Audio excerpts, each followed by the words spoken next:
This is BBC World News. In Thailand, where the operation to rescue Newsday. the remaining boys and bring them...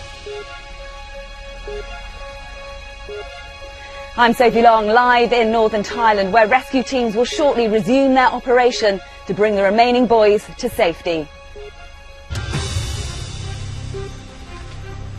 4 out, 9 more to go. Divers get ready to start what they hope will be the last part of the cave rescue.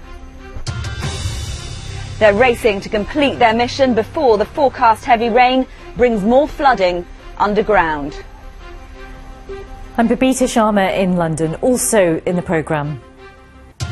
Here in the UK, the Brexit Minister David Davis sensationally quits the government. The British woman who'd been exposed to the nerve agent Novichok has died. Prime Minister Theresa May says she's appalled and shocked by her death.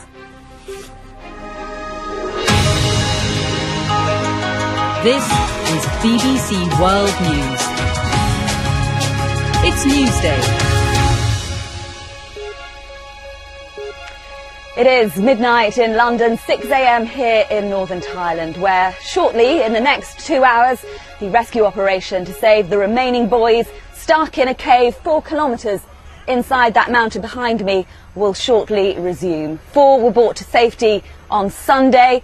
8 remain with their coach inside the cave. They've been in there now for more than 2 weeks after they went in and were caught out by a sudden storm. The dramatic rescue mission started at 10 a.m. local time Sunday morning. 18 expert divers, supported by a team of more than 70 international and Thai divers, entered the cave to attempt to guide the boys to safety. Medics assessed the group to determine who would come out first.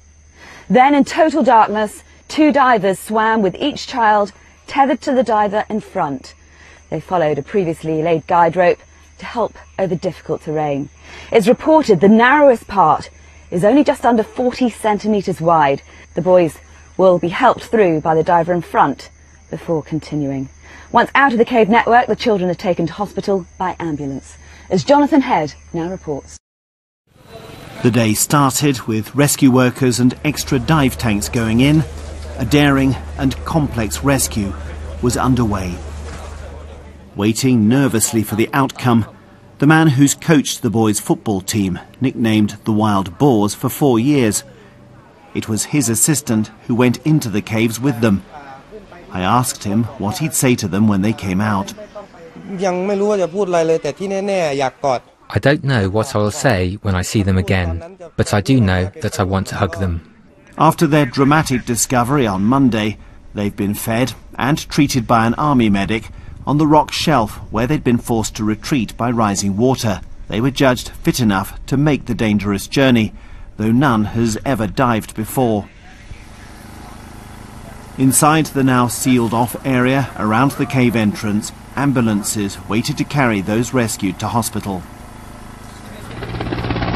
And outside, as the light faded, the sound of helicopters and the sight of flashing lights was our first sign that at least some of them were out. Then Governor Narongsak Osotanakorn, who's led the operation, made this announcement. I would like to inform the public at home and all those who have been giving us support. After 16 days, this is the day we've been waiting for. We are finally seeing the faces of the wild boars. As he spoke, the first 2 boys arrived at the hospital in the city of Chiang Rai. An hour later, we saw the 3rd coming in. Well, this is what all of those who've been involved in this operation have been waiting to see. We saw 2 ambulances go into this hospital earlier. That's another. The boys are coming out. The 4 who were brought out today were described by one rescuer as doing remarkably well. There are 9 more still in the caves, but this first day went better than many had feared it would. Jonathan Head, BBC News, Chiang Rai, northern Thailand.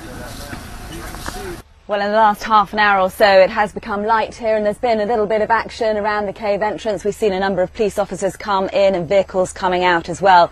It does seem in the next 2 hours or so, the rescue operation that began 20 hours ago, was paused at 9 p.m. local last night, will resume. It got off to a very good start. 4 boys have been brought out to safety. I spoke a little while ago to Ed Sorensen, who's an expert technical diver. He's been involved in operations like this one. He gave me his thoughts on the operation so far.